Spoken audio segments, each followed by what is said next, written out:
How are we all? Happy Tuesday, the 26th of March. Hard to believe we're coming towards the end of a month, but at least the sun is hopefully on the way for the Easter Bank Holiday weekend. I hope that we're all safe and well, and those who couldn't be with us get well soon. And those that are on holidays, we'll see you soon and see you back at class next week, no matter what, bank holiday or no bank holiday, which is a big one, our 4-day one. It is important to get to class no matter what next week to get our support and to get us back on track, being the beginning of the month for April. And obviously there's 5 weeks with £10 there for the taking in those 5 weeks, which is obviously a close size. This week's talk is 6 signs that you need better boundaries. So boundaries are in place to protect both yourself and other people that surround us, and it's usually the boundaries has to be with, say, work colleagues, maybe neighbours, friends, family, and that's all in the mix there, generally the people that's closest to us. But we do need better boundaries if we're feeling any of these things. Again, why are we talking about this at a Slim for Life class or talk?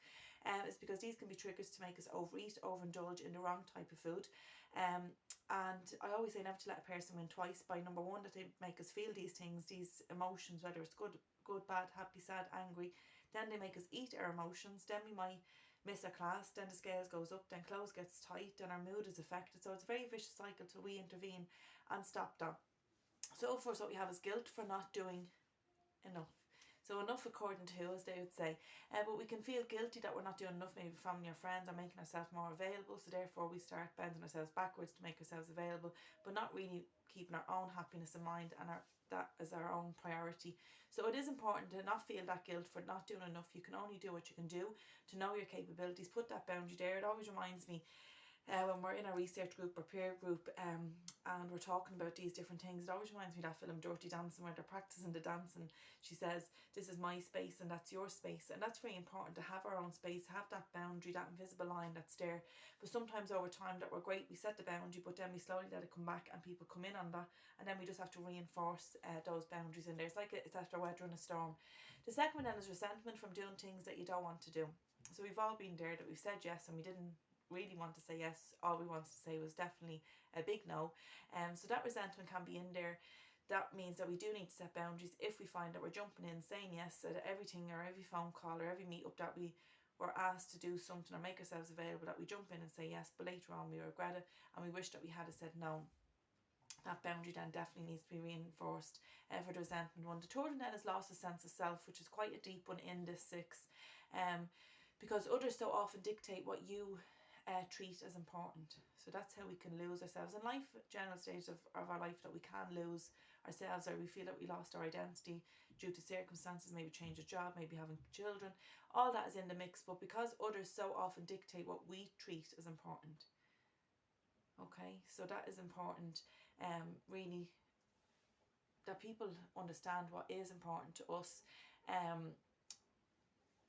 because other people are very quick to put themselves first, but really who's putting you first is in there. So what you treat is important, not to let other people dictate that or decide that. You stick to your guns, stick to what you believe in and stand up for what you believe in is really important there. And at some point we do find ourselves again, trust me on that one. The next one then is anger from being stretched thin and having little time for yourself. So I think we've all been there, that we're run ragged, we're here, there and everyone, we're just trying to fix everyone out. We might be doing maybe parent shopping, or maybe a sibling shopping, maybe a neighbour shopping. We're trying to get our own shopping, get our own house in order, go to work, look after our kids, maybe mind our grandkids, drop them to crash, bring them back. All that can be in there. So therefore we're just stretched to the max, that we just not enough hours in the day. Sometimes I find myself saying that myself, there's just not enough hours. I need about an extra 10 hours in a day to get everything done. And then just basically having very little time for yourself, even to relax. Maybe you might just go home and say, it happened to me there last week. I was out at a meeting and then I had to come back and I was straight into putting the kids to bed. Didn't even get a cup of tea. I was just literally in the door, up, pyjamas on, get the kids asleep, and then went to bed myself. So it's like that, what's sort of happening today, whereas normally I have that little sit down, that little relaxing time. So it's really about looking after yourself and about time management. The next thing is fear that saying no or standing up for yourself will make people angry or like you less. So we all want to be liked. It's like when we're in school and we're teenagers and maybe start smelling ourselves, that we want to be with the cool kids and the cool gang, and we want that accepted. Who doesn't want to be accepted and loved?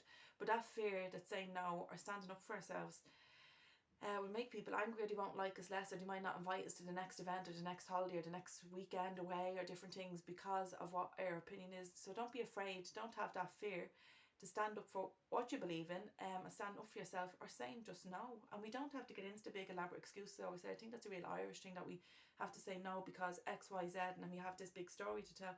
Just, sorry, I'm not available at that time, or do you know what, can you just leave it with me and I'll come back to you on that.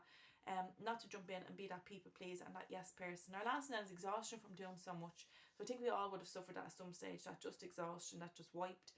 As I always say, we don't allow the phones or the cars run on empty, but we can allow ourselves run on empty and allow the mind to run on empty. So that exhaustion from just doing too much, as we talked about in our series of anxiety talks, and we all would have been told this as children, would you put your hand in the fire if, let's say, Mary put her hand in the fire? And the answer is no.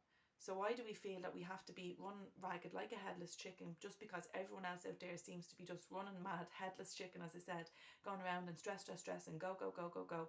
It's okay to sit and watch your favourite series on Netflix. It's okay to sit down for an hour or two. You don't have to always be up doing something. That's not right either. So that exhaustion again can lead to mental fatigue, and therefore again making the wrong food choices. So you have two little mottos for this week. One is boundary setting helps you prioritise your needs over other people's wants. So to prioritise your needs, that's what boundary setting does, over other people's wants, because wants and needs are totally different, and needs really has to be the priority and your need has to be. Your second motto for this week is I set boundaries to respect myself, not to offend you. So sometimes a person might say, why are you being like that? You can say, it's just to protect myself. I'm not trying to offend you. I'm just trying to protect myself. And protect and respect myself, respect my time and what I stand for is really important. And really someone shouldn't question us on that, but I know some people do. I know I was questioning that. Why are you being like this all of a sudden? What's after changing? And I suppose, as I got to share in the classes, communication really is key. And I did elaborate on that in the class. So I hope that has helped. The 6 signs that you need better boundaries. You have guilt, you have resentment, you have loss of self, you have anger, fear and exhaustion. So they're the 6 things that we need to reinforce, get those boundaries back in place. I hope that helps. You know the drill, positive or negative feedback to get in touch. Otherwise, have a fabulous week. Stay away from the eggs. And we'll see less of each other next week. And even if we don't, let's see each other at class next week. And big hugs and kisses to everyone. I want us all to stay safe and have a good one. And we'll see you all really, really soon. Bye. Mwah.